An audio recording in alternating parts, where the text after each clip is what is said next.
Shakespeare is a name that has endured for centuries, and he's widely known for his mastery of the English language. But in the modern era, it's easy to forget why. And when you read a play like Julius Caesar, the language can come off Me, as those archaic, saucy confusing, fellow. or just plain silly. But I argue that beneath all the historical context and conversational fluff lies a heartbreaking tale of betrayal and deceit, and serves as a cautionary tale of the dangers of ego and pride. Join me for another caffeinated critique, where today we discuss the tragedy of Julius Caesar. All of Rome has gathered to celebrate Caesar's recent victory over a political rival, and with no man left to stand in his way, the day of Caesar's crowning draws near. But among his closest allies, this is exactly what they fear. For if Caesar becomes king, then the rest of Rome will become slaves to his ambitions and desires, and Rome will lose its glory as a republic. A conspiracy is forming, and its leaders are Cassius and Brutus. Cassius is described as lean and ambitious, and even Caesar marks him as a man too smart for his own good. But Caesar fears no man, and it's precisely this pride that makes Cassius so envious of Caesar. In his attempt to seduce Brutus onto his side, he asks what makes Caesar so special that the rest of them must live as underlings. Men at some time are masters of their fates. The fault, dear Brutus, is not in our stars, but in ourselves that we are underlings. Meanwhile, Brutus, on the other hand, is constantly referred to as noble. He puts his own feelings and desires aside for the good of Rome, for he believes in the republican ideal. Not a modern republican, I mean a democratic republican, who believes in democracy and freedom.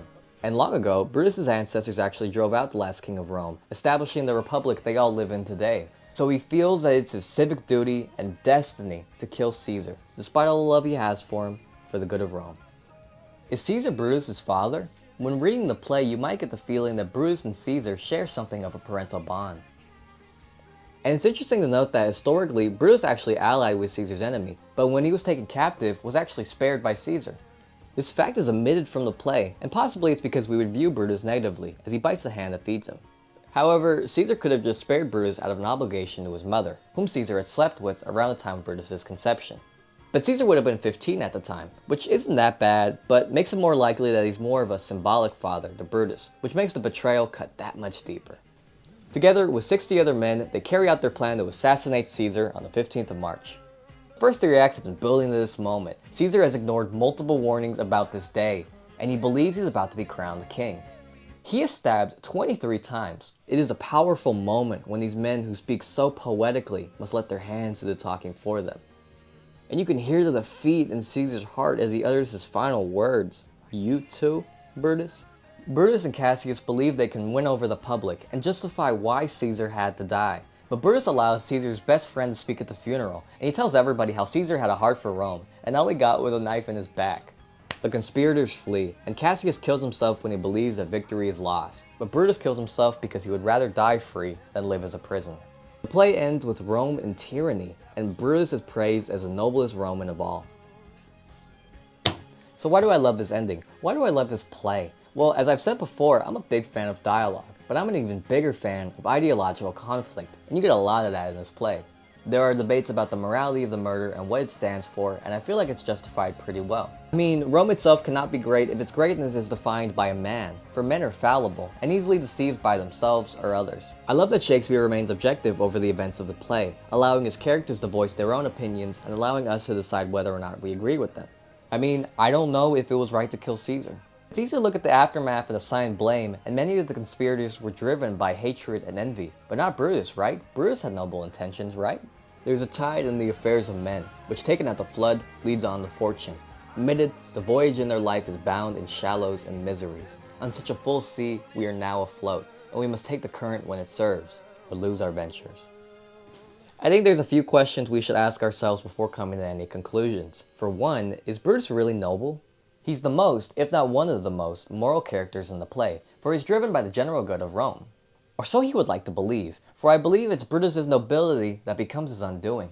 He justifies the murder of a man he loves because of his nobility, and his guilt haunts him for the rest of the play. Just as easily as Brutus is influenced by the public is swayed against Brutus. And yet, Brutus is praised for his good intentions, despite the aftermath. There's also the question of whether or not Caesar would have been a tyrant, or would he have been a good king? I mean, he's certainly prideful, he speaks in the third person, and he ignores multiple warnings. But he's smart. He sees Cassius for who he truly is, and he gets the public to adore him. So when he denies himself the crown, we have to wonder, is this just a move to make the people love him more, or does he truly not want to be king? You see, Caesar has epilepsy. In the play it's referred to as the falling sickness, but this renders Caesar in a very weak and vulnerable state for all the public to see, which makes the conspirators lose respect for him. So perhaps Caesar does not believe himself worthy of being Rome's king, despite his own ambitions. This will make Caesar a little more Brutus-like, and we can even wonder if perhaps Caesar might have allowed himself to die for the prosperity of Rome. That might be a stretch, but I'm sure the argument's there. All of this is echoed in Caesar's name, which when broken up gives us the words seize and czar. Czar meaning king, and seize either meaning to take or to freeze up. So what can we learn from the tragedy of Julius Caesar? Well, the tragedy itself, in that men are neither good nor bad, we just make choices, and those choices have consequences. Brutus strives for a free Rome, but he creates a power vacuum that allows for a dictatorship to emerge. Caesar wants to be known as the immortal Caesar, and he's forever immortalized in his death. Also, we can see how no matter how powerful a man is, he's powerless in the face of fate. Despite Cassius's wit and cunning in the dark, he's powerless in the light of day to move the people as Brutus does, and they're both powerless against the rioting Romans. And finally, taken straight from Act 1 itself, men may often construe things after their fashion, clean from the purpose of things themselves. Cassius and Brutus make fatal errors because they fundamentally misunderstand the situation. And oftentimes, in our own lives, we can forget that we're independent agents of fate. We're not bound to our destiny to live as slaves, but that we choose to be. And we always have a choice. We must not let pride blind us and lead us into further temptation. We must surround ourselves with good company. And we must hope at the end of the day we are remembered for our good intentions, as Brutus was.